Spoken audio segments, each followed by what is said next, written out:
and welcome back here on FestiVITA for the 24-hour show for the series of Year Abroad, discovering destinations that students here at the University of Exeter went on their year abroad, advices that they can give you if you do end up going to these destinations, whether on your year abroad or for your holidays.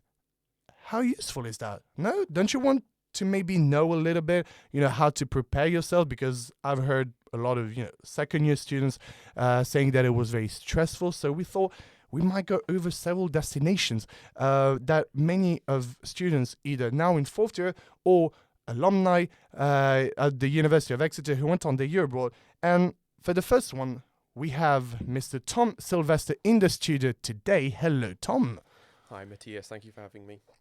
So you went on your year abroad in Spain and Peru, right? Yes, that's right. So because we have someone who went on her year abroad in Madrid, we're gonna more concentrate with you on the one where you went in Peru. So do you mind telling us where you went in Peru and what did you do exactly there? Yes, of course. So, like you mentioned, I split my year abroad in half. I studied for the first half in Madrid in Spain at the Complutense University, and then I worked from about mid-January onwards until sort of mid-June in Peru, in Lima, for a Spanish NGO called FESAL.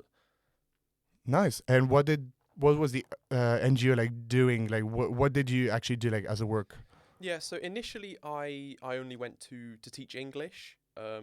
Similarly to how people may go for the British Council, but this was sort of organised separately. Initially, I only went to teach English in a kind of educational support centre in a slum on the outskirts of Lima. But once I got there, the NGO I was working for was proposing a project to an English foundation to secure a grant. And I was the only one on the ground who actually spoke English in the entire team in Peru, bar my boss who could, somewhat speak, but we had to prepare a presentation, slides, and then meet and present it to the board of directors of this NGO who came to Lima. So I helped them draft this presentation, translate all the necessary documents, and then I acted as the simultaneous interpreter bilaterally for the meeting where this board of directors came.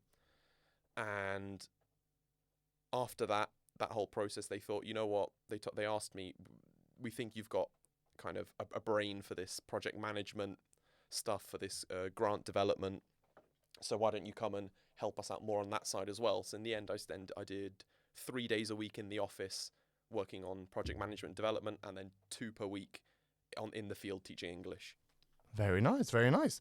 My first question is, what motivated you to choose that specific country? So going to Peru, was it a choice of your own, or was it because you had a whole range of options given by the university and you just like, okay, I'll choose that one, it looks fun? So for work abroad, as far as the university is concerned, the options are effectively endless. They don't really care what you do or where you go, provided it's, at least in my case, in a Spanish-speaking country, doing work that requires you to be speaking Spanish, and you have to organise it beforehand, and it must be a professional job. So the example they give is you can't just turn up and then just find work being a barista or something. So I kind of had the world was my oyster in that sense, but I knew of this NGO I worked for, FESAL, because I lived with a host family in Madrid, and my sort of host father, in inverted commas, was very close to this NGO, and so he suggested that he helped me sort of organise this, and I had a list of options of places I could go, sort of Honduras, Chile, Haiti, Ecuador, and we slowly sort of chipped away at the options available because in many cases the situations on the ground in those countries were not favourable, or the individual sort of teams of the NGO there figured it'd be best to not onboard more staff until things stabilised. And in the end, sort of Peru stuck out as a good choice because it was somewhere so almost alien to anything I'd ever experienced before. I'd never been to Latin America. I'd never seen the Pacific. I'd never seen the Andes. Never crossed the equator. Anything like that. So I figured it'd be a chance for me to do something very, very different, in a way that I'd likely not have that option again for the foreseeable future. So I thought better to take this opportunity I've got in front of me now, rather than maybe do something else somewhere safer, somewhere easier, and end up regretting having not done this experience. As you should. It's really important indeed not to have regrets. You mentioned at one point that it's the father that you had in your host family that kind of helped you finding the job in Peru. So I imagine, so the idea of going to Peru was then made whilst you were in Madrid. Yes, exactly. So I didn't finalize and sign the contract to go to Peru until December. Bear in mind that I left in January. So not even a month before. No, not even a month before. Wow. So it was a particularly sort of special scenario because we delayed it so long, sort of confirming everything, because Peru was going through quite turbulent political times. I remember. At the end of the year of 2022. So we sort of delayed things as much as we physically could, and when it finally seemed like things were sort of easing back into normality, we decided, and it was kind of the NGO calling the shot there, saying, you know, if things stay dangerous, we don't want you coming. It's not safe to have more personnel coming. And in the end, they thought, you know what, it's the managers of the NGO in Madrid thought, you know what, the time's fine now. You should go. You should start this experience and get out there. So if the political situation, as you say, in Peru wasn't going to calm down or anything, would you have stayed in Madrid then, I imagine? I likely would, yeah. It would have been a lot more complicated trying to basically beg my host university in Madrid to let me on for another semester, which is usually very hard to achieve. Okay. But we would have tried something like that, or to have tried and found a similar role somewhere else. But yeah, it would not have been ideal if they'd not let me go. Yeah, I can imagine. My other question is, how did you prepare for your year abroad? Like, was there any specific stuff? Because you mentioned the British Council, because many British students, because also we forgot to say, you are Italian. Yes. You are Italian. So when it comes to going to Spain, in terms of paperwork, I imagine not much. I imagine it must have been quite easy. So in terms of preparation, I imagine preparing for Madrid must have been quite easy. It was pretty easy. There was the only kind of problem was that there exists what's called the NIE, the foreigner's identification number, that it's very ambiguous. So it's designed for EU citizens living in Spain to basically just, you register with the Spanish government that you are there, and they give you a kind of code that you can then use to fill out official documents. But there was, at least at the time, I don't know whether they've changed things, was extremely unclear whether you actually needed to do it or not. So you could only do it when you were in Madrid, and in the end, the host uni said, yeah, you need to do it. You need to go to this police station, do this form, and do it. And when I went to the police station to do it, they said, well, what on earth are you doing here? You don't need this. Who told you need to do this? Is not true. So that was a kind of wasted time and money. But sorry, to circle back to your question, I didn't do that much to prepare because I'd been to Spain before. So I'd been to Madrid before. I knew I already had family, friends there, and Madrid is an easy city to be in. It's clean, it's safe, it's cheap, it's familiar, especially as an Italian. It's familiar territory, basically. Because I imagine that Peru, it mustn't have been the same. Peru was very different, yeah. But for Peru, I equally kind of prepared even less because I had no idea what I was getting myself into. I kind of discovery, adventure. Yeah, didn't prepare much because there wasn't much to prepare. I didn't have to sort a visa because equally it was pretty unclear what the situation is. Wait, you didn't need a visa to go there? I didn't. So Peru lets definitely EU citizens, I believe UK citizens as well. Oh yeah, visa-free entry for 90 days. That's very true. Yeah. And I was told by my bosses that once you were there, you could extend that up to 180 days. But it was really unclear on their government website and talking to the consulate whether you could just do it automatically or whether you had to leave the country between then. So the initial plan, which my bosses gave me, was, look, you'll stay here for 90 days. then we'll give you a week's holiday at the end of those 90 days. In that week's holiday, go to Ecuador, cross the border, cross straight back again, and come back to work. I love it. So that was the initial plan, but in the end, very chaotic. in the end, my the team there in Peru, they found that there was a way to turn my entry permit from tourist to what's called a temporary aid worker. And so because I already had my departure flights already booked, the Peruvian government just said, okay, since we know you're leaving on a certain date, we'll extend your visa as an aid worker to hit this date.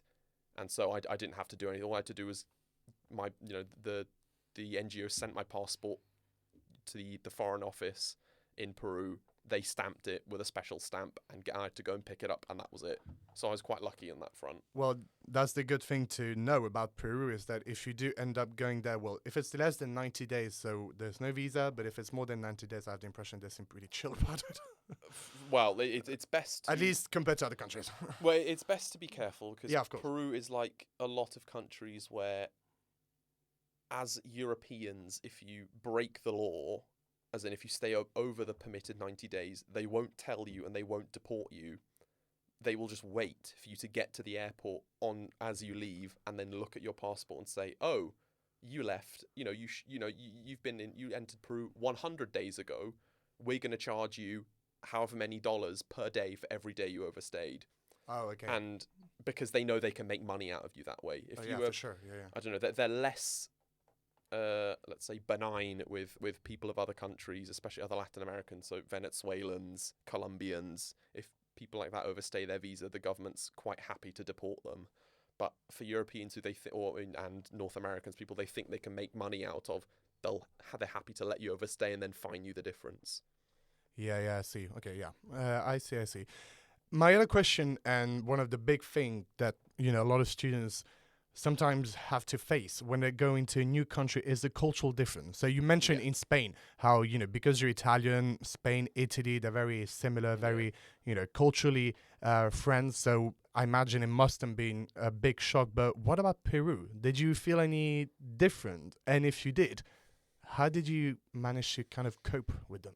Yeah, so like you said, Spain was very easy, and if nothing else, just because there's so many foreign students there, as I'm sure you'll hear later on, they're through what's called the Erasmus Student Network, the ESN. It's very easy to meet other students and fit right in. That's what I heard. Even if you never end up meeting Spanish people, it's easy to get involved. Yeah, Peru was interesting because in some ways it's very similar, and in other ways not.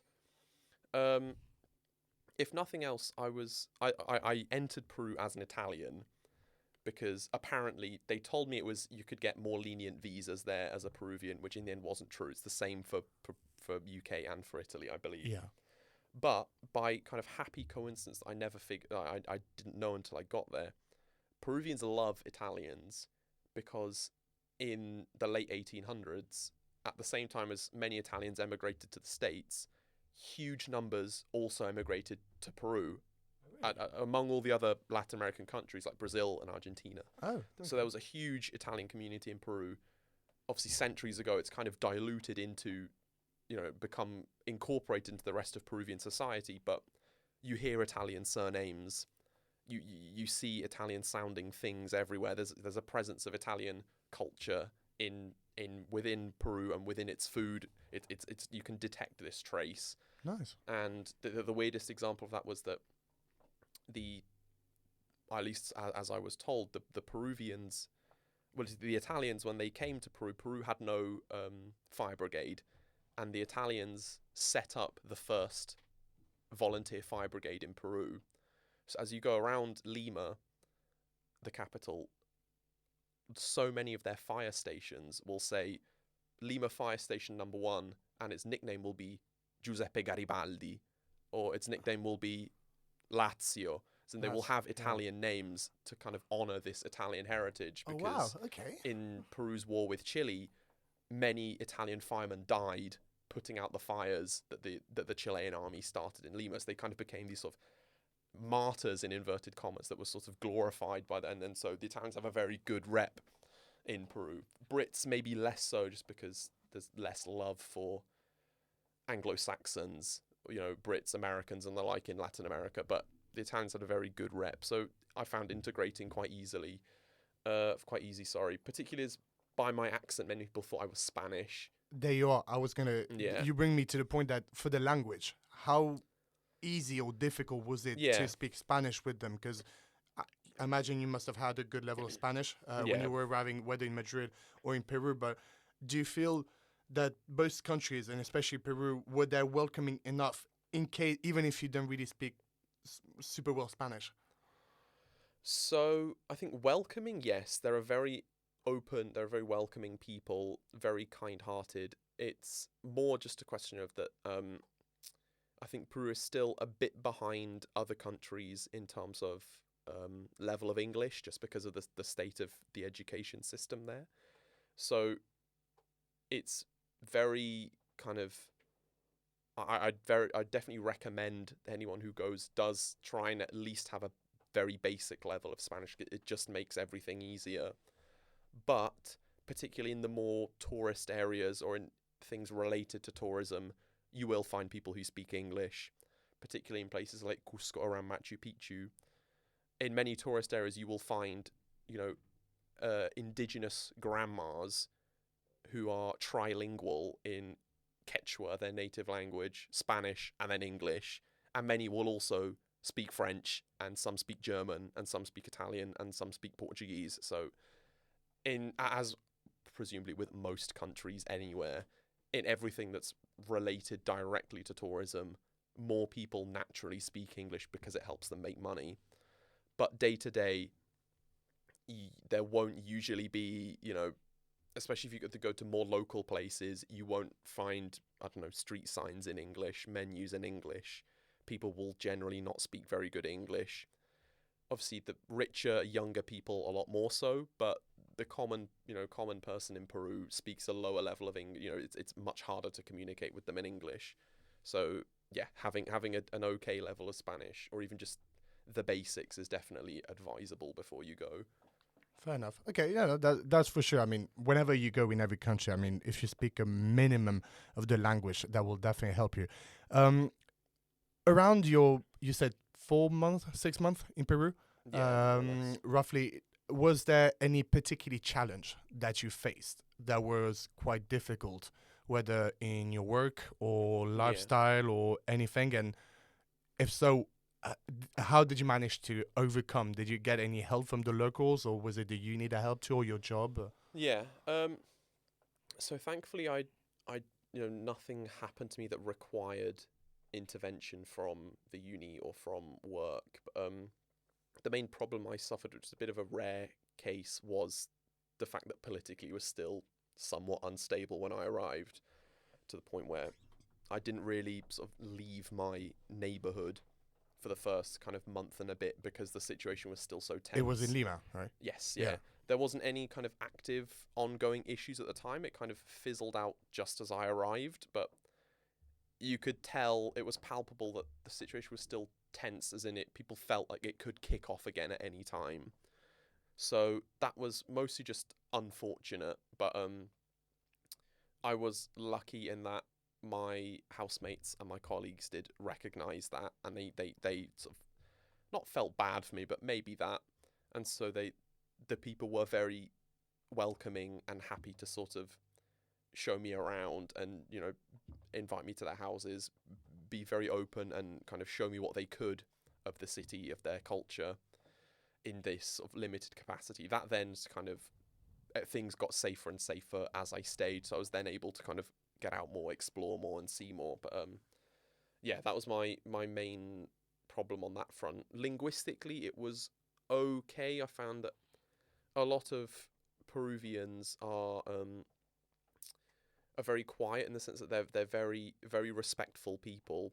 So that I struggled sometimes when colleagues of mine, out of respect, they'd sort of, they'd speak quite softly.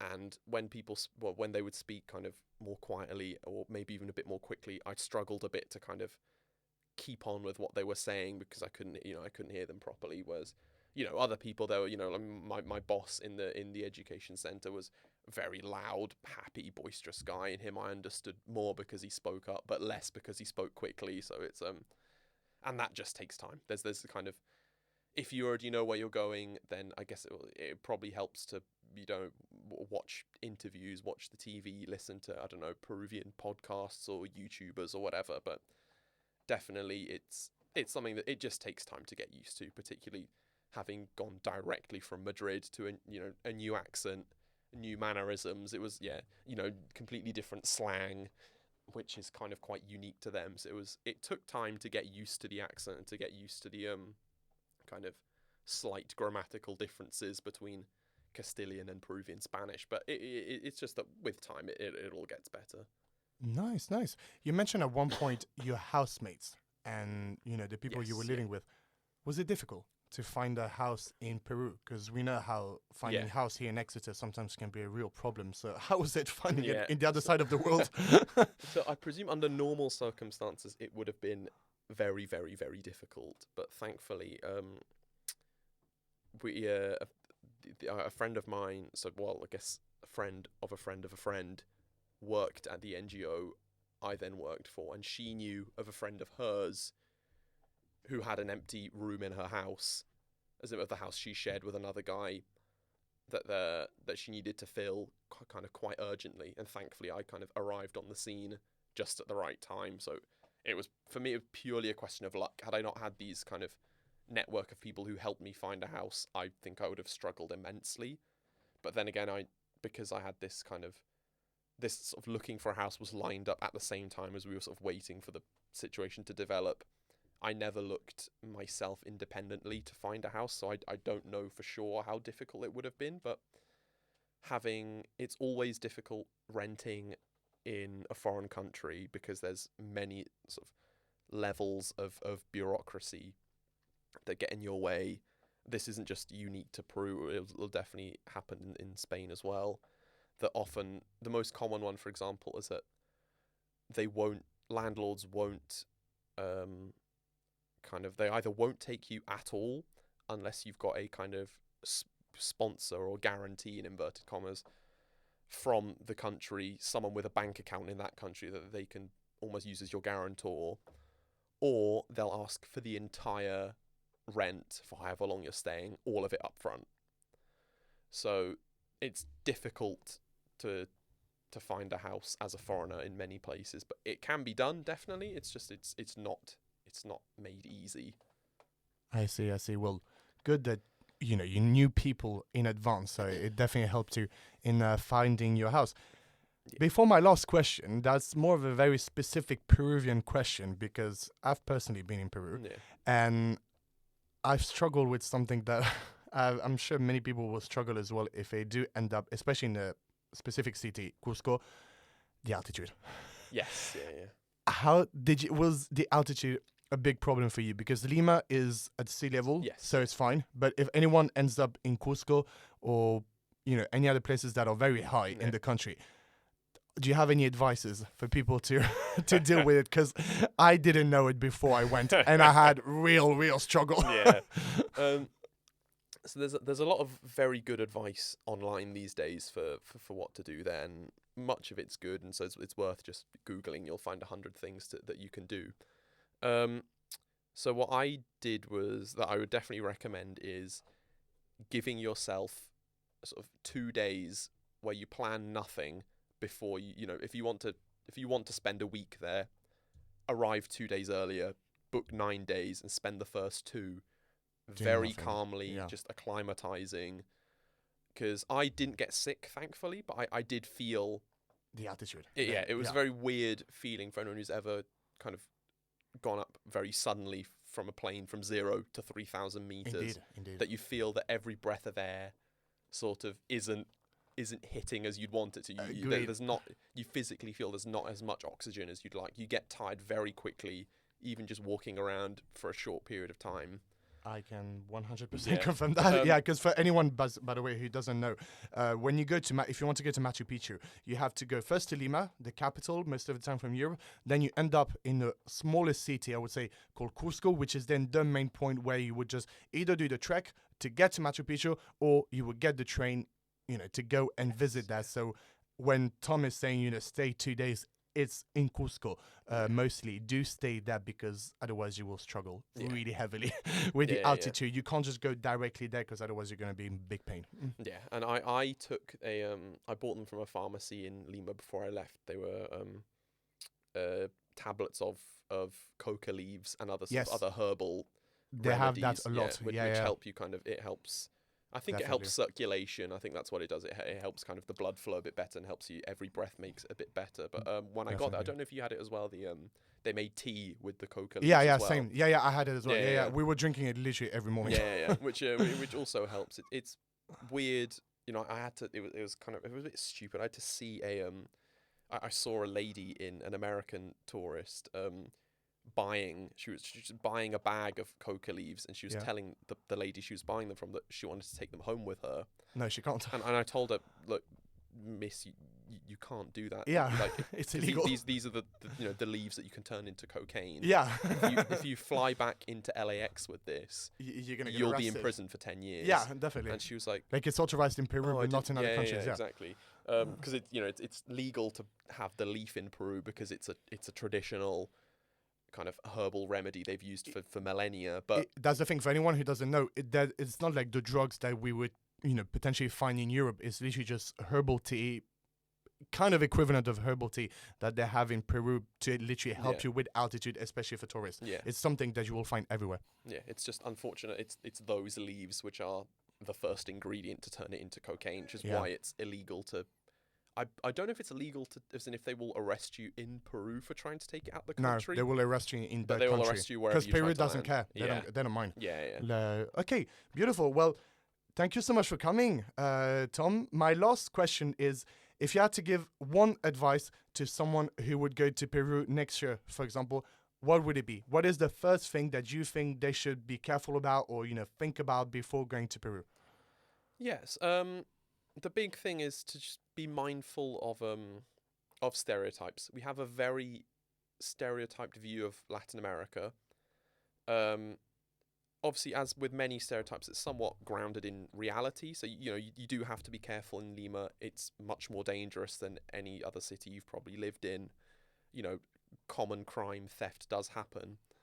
But that shouldn't impede you from wanting to explore, from wanting to visit.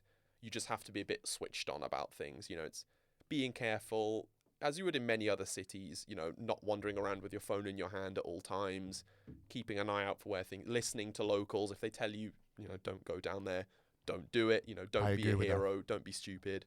But I think within all reason, the main piece of advice I give anyone who I talk to about the year abroad is to kind of accept any offer that's given to them to go and do something new, try something new, or see something new. That's equally it's equally as true if you're in Madrid studying, if you're working anywhere else, or if you're doing British Council, especially if you've managed to make friends with local people. If they invite you to go and try something, to go and visit something, to go and see something, as long as you think it's safe and it all makes sense, do it, because you will never have the opportunity to be so integrated and to mingle with local people like that. And most people are very proud of where they live, of where they come from, and want to show off all the magic and the beauty and what you can find in their country and in their city. So it's very much, I'd strongly recommend, if a local suggests something, a place to see, a thing to do, a food to try, do it, because they know best, and it's the best way to properly throw yourself into a culture. And it's the best way to find things that, you wouldn't usually find on a guide on Instagram or, a video on TikTok. It's the people there who know the best places to show you.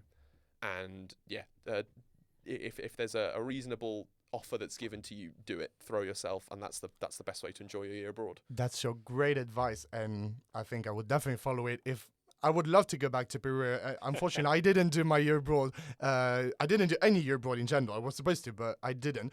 So that's a great advice. And yeah, thank you so much, Tom, for coming. It was a pleasure. And we will see you very soon. And we will continue also this series about year abroad right in a second.